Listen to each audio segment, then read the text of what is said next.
Miami that Miami's played the Bills. They played 3 times last year, including the playoff game. Last year, Miami won the first matchup by 2.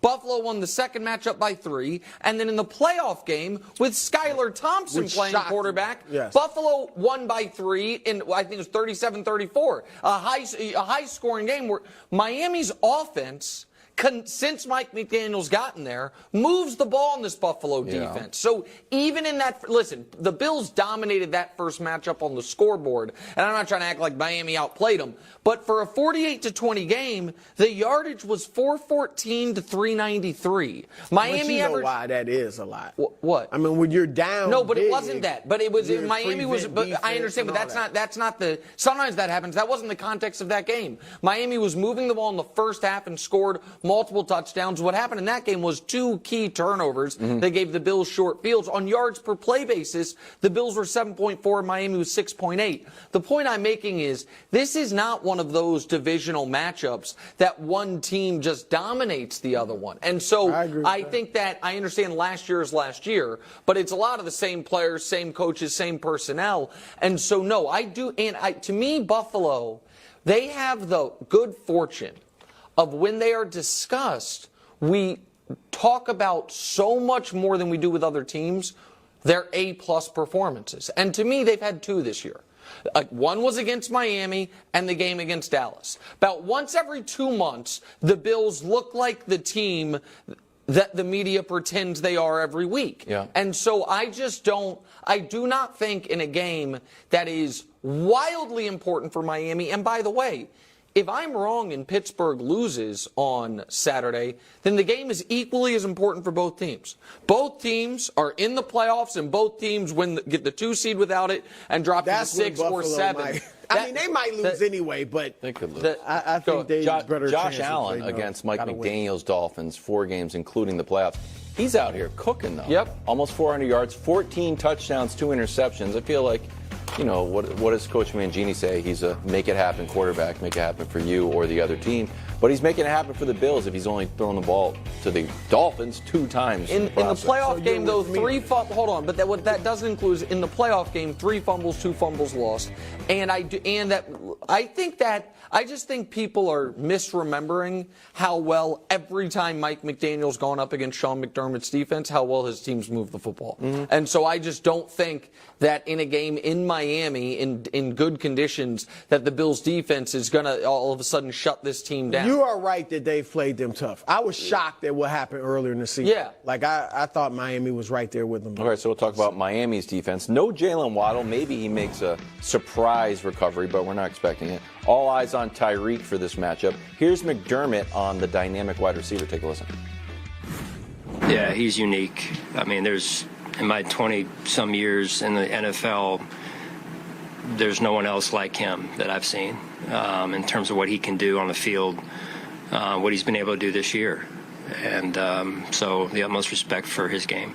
I mean, the last game, 3 catches for 58 yards, so not too much. Are you expecting a monster game from Tyreek? No. Oh.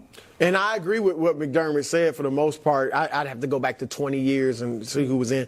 But he is a top 5 receiver. I think he was legitimately in the MVP race, especially earlier in the year. He's awesome. But if you look at his numbers this year, he hasn't been, and I hate to strike this same theme, but it's been against the bad teams. That's fair. Look at against the good teams. Five games against teams over 500. Just 37 catches. That's similar to the rate with the others. But only 76 yards a game, 1 touchdown in 5 of those games, and 10 yards per catch versus 18 against the tomato cans.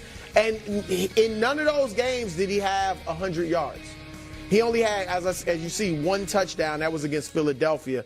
And so the good teams, good defenses, they focus on him, and they know how to keep him in under wraps, so to speak. So I don't think he's going to bust out. His bust-out games were against Carolina and teams like that. So I was smiling when you were doing it because you and I have shockingly similar graphics with very different assessments.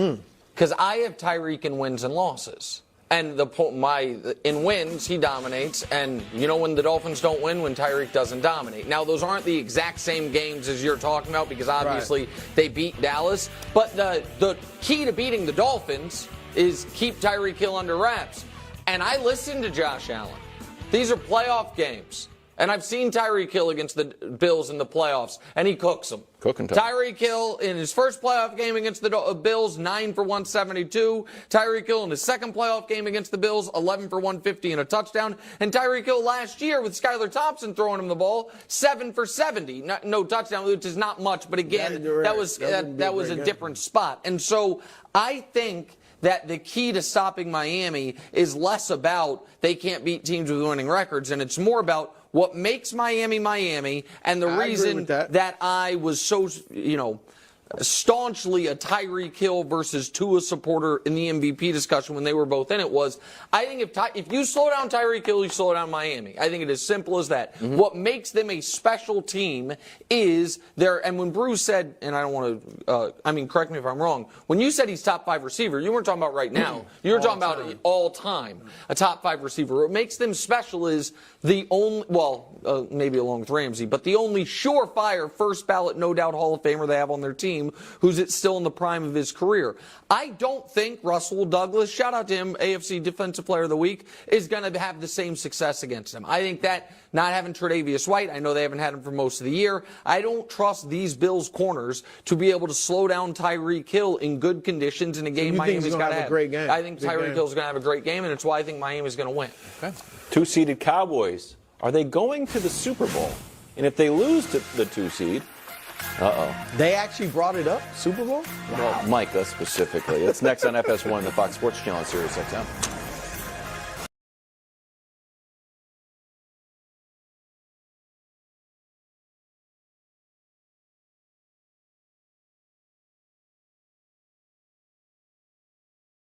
And put him on. Okay. We start with the Pro Bowl quarterbacks. In 2022, it was Mahomes, Mac Jones, and Justin Herbert. Now this year, that's misleading. That's not who was named. There's a picture of those were the 3. I'm updating you. I'm just setting the stage, and now I'm going to bring it to current day. Football Reference. This year, Tua, Lamar, and Mahomes, one of 5 Chiefs selected for the honor. It's his 6th straight year as a Pro Bowler, which caused some people to say balderdash. Josh Allen, ranked as the top Pro Bowl snub. Record the same, passing yards a little bit, interceptions not that far off. Josh got 2 more. And then the rushing touchdowns are where it really jumps out. Mahomes has 0. Josh Allen has 15. League record. It's something. Record. Tied with Jalen Hurts for league record. So the question is, did Mahomes deserve the Pro Bowl nod? This is a bad job by me.